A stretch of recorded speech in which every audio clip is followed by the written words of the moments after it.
White Otter and his warriors approached within bowshot of the stream. Then they sat upon their tired ponies, and stared silently across at the Pawnees. The latter were in sight among the trees. They had driven the captured ponies from the timber, and were herding them upon the open plain.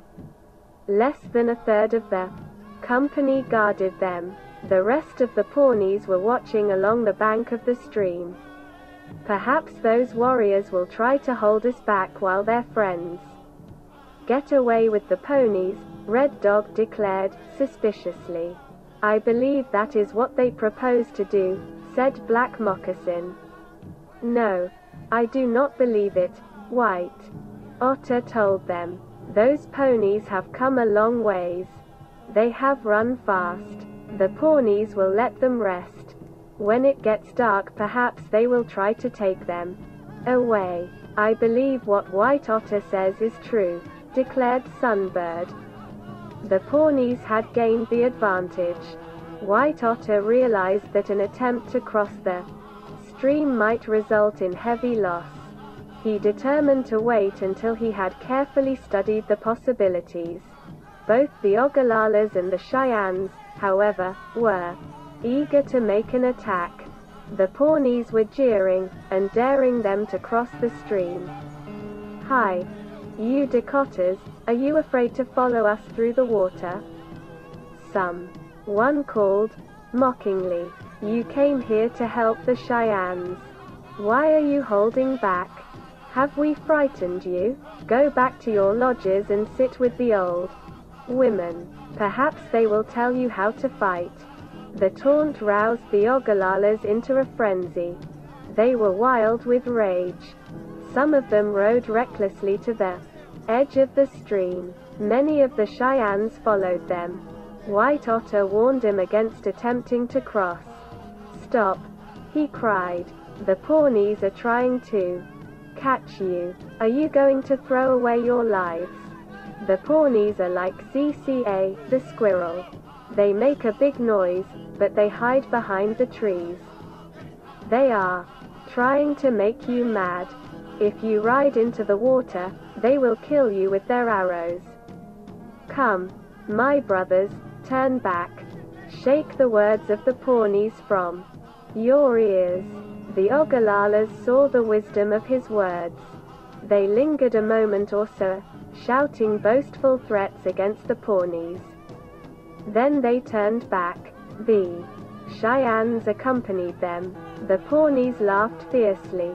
A moment afterward, a ringing shout sounded farther along the stream. The Pawnee scouts had crossed a long distance to the eastward. They were riding to join their tribesmen. Those Pawnees feel very brave, laughed White Otter. The day was passing, and White Otter realized that he must decide upon a plan of action. He left High Eagle and a small company of scouts to watch the Pawnees, and then he led the war party beyond earshot of their foes. He called a council and asked Running Crow to act as interpreter. My friends, we must find out the best way to run off those ponies, he said. When it gets dark, we must be ready to do something.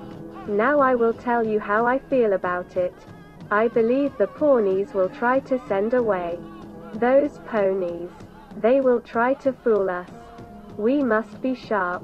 I will tell you what I propose to do. If any of you feel different about it, you must talk against it. Now, my brothers, listen sharp. I believe there is only one way to get those ponies. When it gets dark, we will send scouts along the water. They must follow along the water until they find a good place to go across. Then they must go across, and watch the Pawnees. If the Pawnees try to run off the ponies, the scouts must make the signal. After those scouts go away, we will make 2 war parties. Our brothers, the Cheyennes, will keep together. Red Dog will be the leader. My people will keep together. I will be the leader. One war party must stay here. One war party must go toward the place where the day begins. Then, that war party must circle around and cross over the water. Those warriors must run off the ponies. The war party that stays here must go straight ahead to fight the pawnees. Then we will be on two sides of them. Now I have told you how I feel about it. My brothers, you have heard the words of a great chief. Said Red Dog. White Otter is the leader. I will do as he proposes to do. I believe it is good. Cheyennes, I believe White Otter has told us the best way to fight the pawnees, said Running Crow. My friends, White Otter is a great war leader, declared Black Moccasin. He has led his people in many battles. If we do as he tells us to do, I believe we will get back those ponies. Many more warriors endorsed the plan of the Ogallala chief. No one spoke against it. Having led him to a splendid victory over the Kiowas, the Cheyennes felt confident that he would be equally successful against the Pawnees. Well, my brothers, I see that there is no one to talk against this thing. We will go ahead with it, White Otter told them. Now I will call out the names of the scouts who must go to watch the Pawnees. I will call my brother Hollow Bear, and I will call Standing Bull. Hollow Bear is an Ogallala. Standing Bull is a Cheyenne. Both of them are great warriors. Now I will tell you about those war parties. I see that there are more Ogallalas than Cheyennes. The Ogallalas must fight the Pawnees. The Cheyennes must try to get the ponies.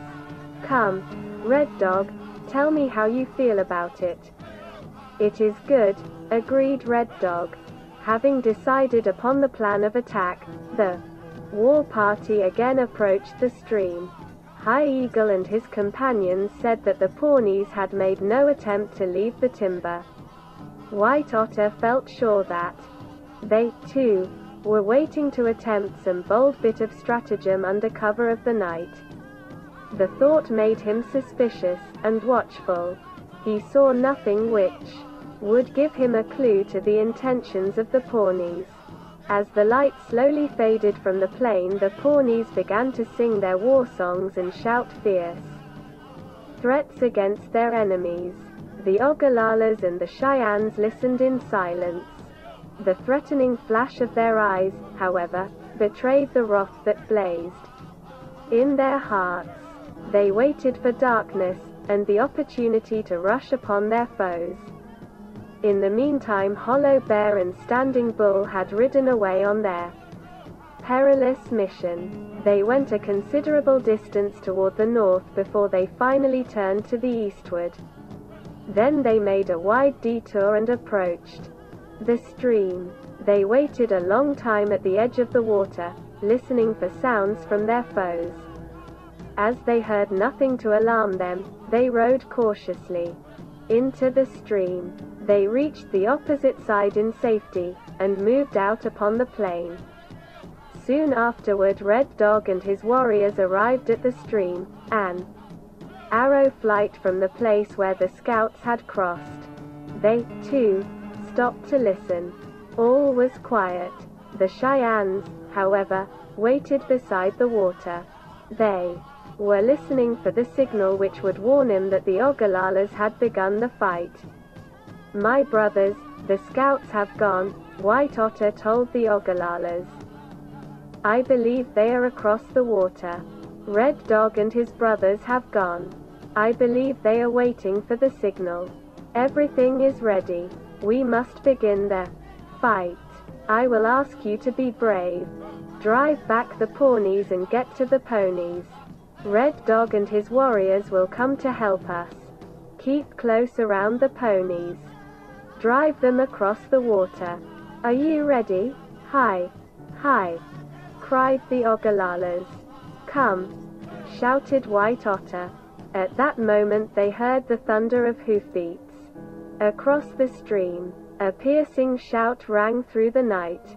It was a warning from the scouts. Then the wild yells of the Pawnees sounded from the edge of the water. The Oglalas realized what had happened. "They are running off the ponies," cried White Otter. "Follow me." The Oglalas raised the great Dakota war cry and rode boldly into the stream.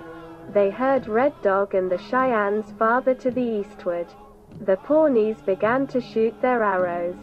The Sioux sent a volley into the timber. Then they lashed their ponies forward, and charged recklessly upon their foes.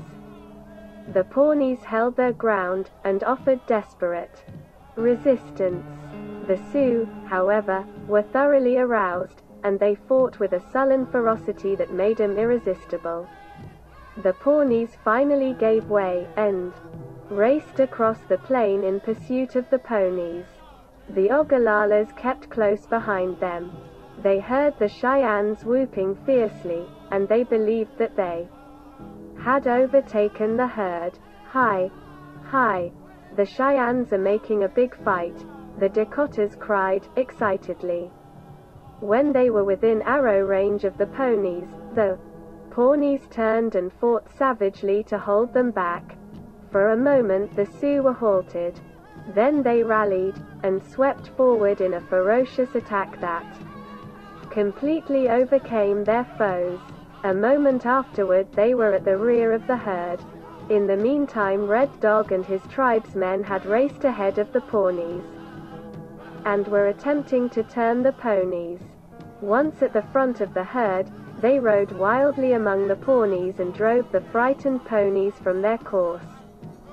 Whooping, and lashing furiously with their heavy riding quirts, they gradually forced the ponies toward the east. The Pawnees attacked them with great bravery, but the Cheyennes beat them off.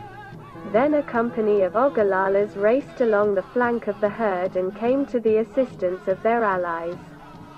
"Turn the ponies, run them to the water," they cried.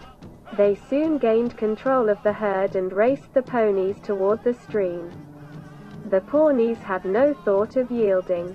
Infuriated by the success of their foes, they fought valiantly to regain possession of the ponies. "Hold 'em off," shouted White Otter, while Red Dog and a company of Cheyennes rode ahead to drive aside the Pawnees. The rest of the war party surrounded the herd. The Pawnees found it impossible to reach the ponies. They rode close up to their foes and fought with reckless courage, but each time they were driven off. "Hi! The Pawnees are brave," Sunbird told White Otter. "Yes, they are making a great fight," acknowledged White Otter. When they finally reached the timber, the ponies attempted to turn aside, and in a moment, the herd was thrown into wild confusion. The Pawnees were quick to seize the opportunity. Yelling fiercely, they dashed forward like a pack of mad wolves, and attempted to cause a stampede. "Come, Cheyennes, drive the ponies into the water," cried White Otter. "Oglalas, hold back the Pawnees." Then the Sioux and the Pawnees fought a thrilling hand-to-hand encounter, while the Cheyennes made frantic attempts to drive the unruly ponies into the timber. Wild with panic, the frenzied beasts plunged, and reared, and kicked in their efforts to break through the circle of riders that surrounded them. At last the Cheyennes lashed them into submission and drove them forward. They plunged down the bank, and floundered wildly across the stream. Then the Cheyennes raced them away into the north. "Hi! My brothers, some of us must go back there, and help our brothers, the Oglalas," said Red Dog, when they were several arrow flights from the stream. Then they heard the Dakota war cry ringing through the night. Soon afterward White Otter and his gallant fighters overtook them. They were in high spirits. "Where are the Pawnees?" inquired Red Dog. "They are running to their lodges," laughed White Otter. "White Otter, you are a great chief," declared Red Dog. The Ogalalas are as brave as Mata-Hota, the bear. We will go to your village, and tell your people what you have done. Yes. We will give some ponies to your chief, Wolfrobe. It is good, replied White Otter. Then he called Sunbird and Little Raven to ride beside him. It was a long time before he spoke. My brothers, we have done what we set out to do, he said, finally. It was a great fight. Many brave warriors were killed. I will not talk about it. You were very brave. You have helped me to do a big thing. Sunbird, I saw you drive back many ponies. Yes, you were always in the fight. Little Raven, I saw you fight off 3 ponies. Yes, I saw you do some big things. My brothers, I will tell your great chief Curly Horse about you. I will tell him that you did big things to help my people. White Otter, your words make me feel good, said Sunbird. You came to our lodges and went with us to fight the Blackfeet. Now we have helped you fight the Pawnees. It is good. We are Dakotas. A Dakota will fight for his brother. It is true, declared Little Raven. The end.